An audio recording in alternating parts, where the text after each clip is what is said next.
Bonsoir Arnaud Champremier-Trigano. Bonsoir. Vous êtes directeur de l'agence Mediascope, ancien directeur de la campagne, directeur de communication de la campagne de Jean-Luc Mélenchon. Tout à fait. Ancien directeur de cabinet de Jean-François Copé et professeur de communication politique, président du groupe Big Malion, Bastien Millot. Merci. Bonsoir. On a compris, un droite, un gauche pour regarder la nouvelle image. François Hollande, chef de guerre, requinqué par la guerre au Mali, qui va aller sur le terrain. On va regarder tout de suite ces images. Est-ce que ça vous y fait penser ou pas? Regardez.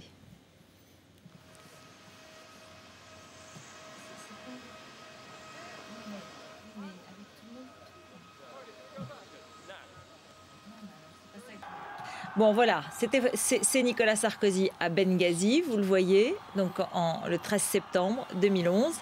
Est-ce que vous croyez qu'on va revoir ce type d'image? Est-ce que c'est... Alors, il avait David Cameron à ses côtés à l'époque. Et puis, il y a une foule très enthousiaste qui le salue et qui arbore des drapeaux français. Du point de vue de l'enthousiasme, on pense que ça sera à peu près similaire. Et c'est vrai que ce sont des images qui font plaisir quand on voit un président français accueilli aussi chaleureusement. Ce qui m'a beaucoup frappé, moi, c'est la minutie avec laquelle François Hollande a géré la communication de cette séquence. Objectivement, on l'a souvent critiqué à l'intérieur de notre débat sur des sujets de politique intérieure, mais en politique internationale et sur la stature de chef des armées, il s'en est bien sorti.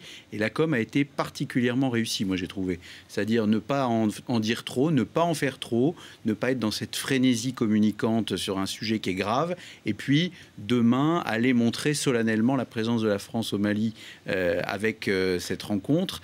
Moi, je trouve que c'est plutôt réussi et ça le sert évidemment dans l'opinion. Voilà, une opération bien réussie parce que même Bastien Millot est content. Oui, vous avez un problème pour être honnête. Non. Il faut dire les choses, même si on ne partage pas la vie de François Hollande. Je constate qu'effectivement, ça dépasse les clivages politiques et que là, on est dans une opération qui effectivement fait plaisir au pays. Et donc, c'était important pour François Hollande qui sort d'une séquence avec le mariage pour tous, qui est une séquence très clivante entre la droite et la gauche, de réunifier, d'autant qu'il avait fait la campagne sur cette question de la réunification du peuple français, là où Nicolas Sarkozy apparaissait comme un diviseur.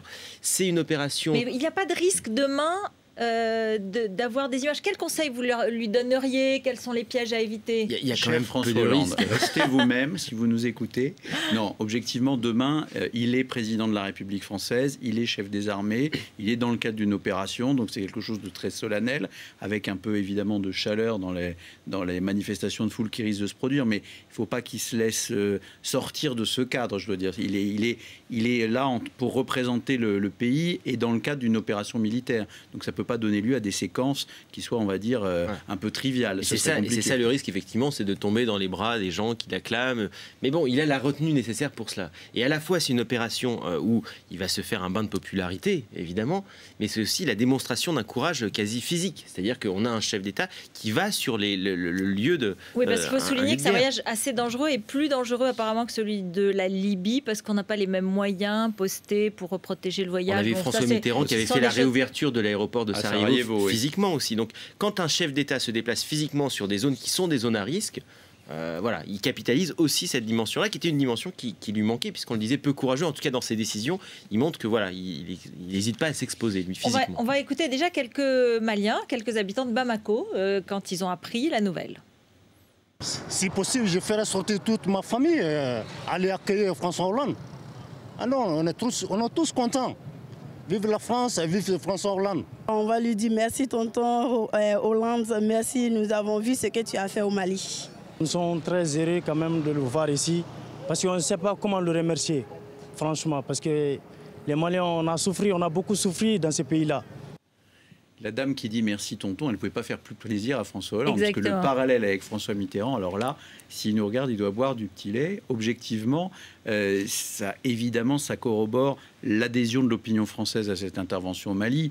Et quand on cumule un soutien massif des citoyens, plus, on va dire, l'accueil chaleureux de la population malienne, ça va donner des séquences et des images en termes de communication qui sont forcément extrêmement bénéfiques à François Hollande. Et puis c'est le bon moment, parce qu'on ne sait pas dans une semaine ou dans 15 jours ce que ça donnera l'intervention. Ça peut être aussi un peu tôt si ça dérape dans les semaines qui viennent. Précisément, si ça dérape dans les semaines qui viennent, c'est le bon moment pour y aller aujourd'hui. Donc le voyage semble vraiment, c'est au moment où on est le plus dans l'offensive, où on a enchaîné le plus de victoires. Il n'y a pas encore eu d'accidents graves pour les soldats français. Donc voilà, c'est vraiment le bon moment et la bonne séquence. Oui, puis rappelons quand même à nos téléspectateurs que quand on se déplace, quand on est président de la République et quand on se déplace sur le terrain d'un conflit, l'opération est quand même sécurisée et militairement bien gérée. On n'irait pas envoyer le chef de l'État à ses risques et périls dans une zone où il n'y aurait pas eu un minimum de préparation très très cadrée du déplacement. Donc normalement, les choses devraient se passer comme de manière positive. Alors, comme on le sent bien sur ce plateau, bien il y a consensus sur ce sujet. Écoutez, Christian Jacob, il rend hommage à ce voyage de façon assez claire. Au président de la République d'en décider. Il est chef des armées et à ce titre-là, c'est à lui de juger lorsque le moment est opportun. Le président de la République est dans sa responsabilité et ne cherchera jamais querelle sur ce sujet. Voilà, en plus, on neutralise momentanément l'opposition sur une question... Oui, c'est le cas des interventions militaires qui engagent le pays. On se souvient du Parti socialiste qui était derrière Nicolas Sarkozy. En tout cas, c'est le cas au début. Voilà. Après, les critiques peuvent s'exprimer, effectivement. Mais c'est un moment de concorde nationale et objectivement, il n'y a pas un responsable politique normalement constitué qui va s'amuser. Il y en a un, alors vous l'avez trouvé? Non, il y en a qui critiquent aujourd'hui l'intervention dans ses contours. Il y en a un, c'est Jean-Luc Mélenchon quand même. Oui, mais il ne veut pas le dire, vous avez noté. Non, mais c'est pas lui. C'est pas le seul. C'est quasiment le seul. Laurent, il y a Marine Le Pen. Vous n'avez pas nous les Non, Marine Le Pen, elle approuve l'opération. Il y a Villepin aussi qui a critiqué. Et même le président Giscard d'Estaing. Qui a critiqué? Oui. On n'a pas entendu. Qui a fait un article dans le Monde. Je vois que vous observez la vie de tous les anciens dirigeants français. C'est passionnant. Non, mais c'est vrai que finalement, il y a assez peu de voix discordantes. Oui. Et donc, elles ont été remarquées. Et c'est vrai que finalement, il y en a assez peu. Et puis, elles ne se sont pas répétées, puisque l'opération était plutôt un succès jusqu'à présent. Mais je pense aussi que les hommes politiques de droite ont été... eux aussi un peu bluffés par la performance de François Hollande, si j'ose dire, dans ce domaine, et le fait qu'il prenne une distance salutaire par rapport aux événements. C'est-à-dire qu'il n'a pas, comme je le disais il y a quelques minutes, surcommuniqué dans une situation qui exige une maîtrise parfaite de la parole publique. On ne peut pas, sur des sujets aussi graves, se lancer dans des analyses fantaisistes ou alors se laisser aller à le récupérer politiquement immédiatement. D'ailleurs, ça s'est vu dans les sondages, puisque les cotes de popularité de François Hollande et de Jean-Marc Ayrault donc, se sont redressés, mais de façon assez faible quand même. Bon, il y a quand même quelques autres sujets sur lesquels il y a du clivage. Ouais, non, puis en plus, derrière cette unité nationale sur le sujet de la guerre, il y a évidemment le sujet du mariage pour tous ou d'autres qui a enflammé encore les esprits cette semaine et où François Hollande est légèrement exclu du jeu et lui, Jean-Marc Ayrault, est plus dans la mêlée. Oui, et plus que la popularité, ça touche à la stature du président. C'est-à-dire que c'est un chef de guerre, c'est un président. Ça y est, il est présidentiable. Donc c'est pas tant qu'on l'aime, c'est qu'on lui reconnaît en tout cas les qualités indispensables à un chef d'État aujourd'hui. Et ça, c'était déjà une victoire parce que c'était pas gagné au début du mandat. Est-ce que par cette guerre, il est en train de réussir à effacer l'effet du tweet? C'est pas du tout la même dimension. L'effet du tweet, c'est l'équivalent du Fouquet's pour Nicolas Sarkozy. C'est un trait de personnalité qui donnait le sentiment qu'il ne maîtrisait pas forcément sa vie personnelle. Là, on est quand même sur une dimension extrêmement institutionnelle des choses et je ne pense pas qu'on puisse comparer. Certes, il se montre en homme d'autorité, c'est peut-être aussi ce à quoi vous faisiez référence avec l'histoire du tweet, mais dans les faits, ça n'enlèvera rien. L'effet tweet, il est plutôt négatif pour Valérie Trierweiler que pour François Hollande. Elle reste durablement marquée par cette image. Lui, objectivement, il est président de la République en fonction et depuis qu'il est en fonction, contrairement à Nicolas Sarkozy qui avait ce problème-là, c'est pas sa personne qui est rejetée par les Français, c'est sa politique. Nicolas Sarkozy, au début, c'était plutôt l'inverse. C'était sa politique qui était plutôt validée et sa personne, son comportement qui était rejeté. Mais c'est vrai que ça le renforce parce que si on regarde en particulier la presse du sud de l'Europe, ce qui avait été titré au moment de l'affaire Tweet, c'était vraiment, ils insistaient énormément sur la faiblesse de l'homme. Et puis alors avec le côté évidemment très méridional, très machiste, qui tend à dire que si on ne tient pas sa femme, c'est que vraiment on n'est pas un homme solide. Donc là, oui, il y a un rééquilibrage sur le côté plus assuré, plus viril, pourraient dire certains latins, de François Hollande. Oui, c'est un registre quand même très personnel sur son autorité naturelle.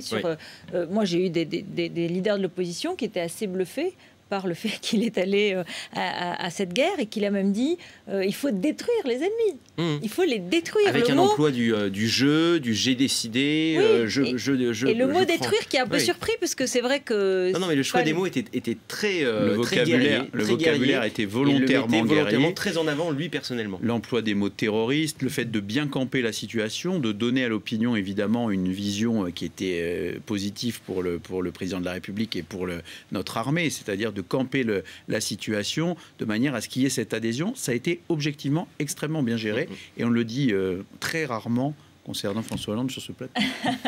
En tout cas, ça vient à la fin d'une semaine compliquée, qui commence par le mariage gay, Christiane Taubira à la tribune, plutôt saluée, et puis le lendemain, la circulaire sur la GPA. Et donc François Hollande, aujourd'hui, fait un rectificatif, fait un communiqué pour dire qu'il est totalement hostile à la gestation pour autrui. Et c'est une position qui est celle du Parti socialiste et du gouvernement depuis quasiment le début. Toute la difficulté a été d'entrouvrir cette porte sur la GPA. Et donc le dérapage, parce que si on regarde la circulaire du ministère de la Justice, il essaye de juste régler une question quasi technique. Oui, mais la nationalité des enfants. Et ça tombe à un moment très très inopportun. Il y a un problème de quoi timing. qu'il est là, il est vraiment dans l'erreur de timing. Alors que, juste pour finir d'un mot, le timing était bon. On avait le fumigène de Jean-Marc Ayrault juste avant. Non, mais le truc dans le vote des étrangers. Mais c'était pas juste pendant le débat. N'importe quoi. C'était une gaffe. Mais n'importe quoi. Non, mais en communication, c'était n'importe quoi. C'est pas une gaffe. Ça tombe le jour où on donne une tribune à l'opposition sur la question du mariage gay. On fait une diversion sur ces questions-là. C'est le Premier ministre. C'est pas un hurluberlu qui s'est levé le matin en disant tiens, et si aujourd'hui j'allais parler d'un nouveau sujet en plein milieu d'un sujet qui mobilise toute la majorité, une grande partie du gouvernement, etc. Mais personne n'a compris. D'ailleurs, même à l'Élysée, visiblement, ils étaient tous estomaqués. J'ai dit, qu'est-ce qui lui prend? Pour vous, c'était habile. Mais je dis pas que c'était habile. Je dis que c'était un coup de com'. On vous sent très bienveillant à l'égard de Jean-Marc Ayrault. Ça ne vous ressemble pas. Ça n'engage que vous. Il nous reste 15 secondes. Alors, c'était un coup de com'. C'est une opération de communication. C'est une stratégie qui est connue dans le monde de communication. Nicolas Sarkozy l'a beaucoup utilisé dans son temps. C'est on balance des thèmes pour faire diversion. Et là, il y avait une volonté, au moment où on donne à la droite, à l'opposition, une tribune immense avec 3000 amendements sur le sujet, on essaye de changer de sujet et de relancer. Et d'ailleurs, Nicolas Sarkozy lui-même avait fait des fumigènes sur le même thème. Nicolas Sarkozy, c'est un tel bonheur que je crois qu'on peut rester là. Vous ne m'aurez pas compris d'un bout à l'autre de l'émission. Il y a un côté de gauche. Je reviendrai. Merci beaucoup. Merci. On s'expliquera la semaine prochaine. Alors, c'est tout de suite le 20h de Marc Hauteman, bien sûr.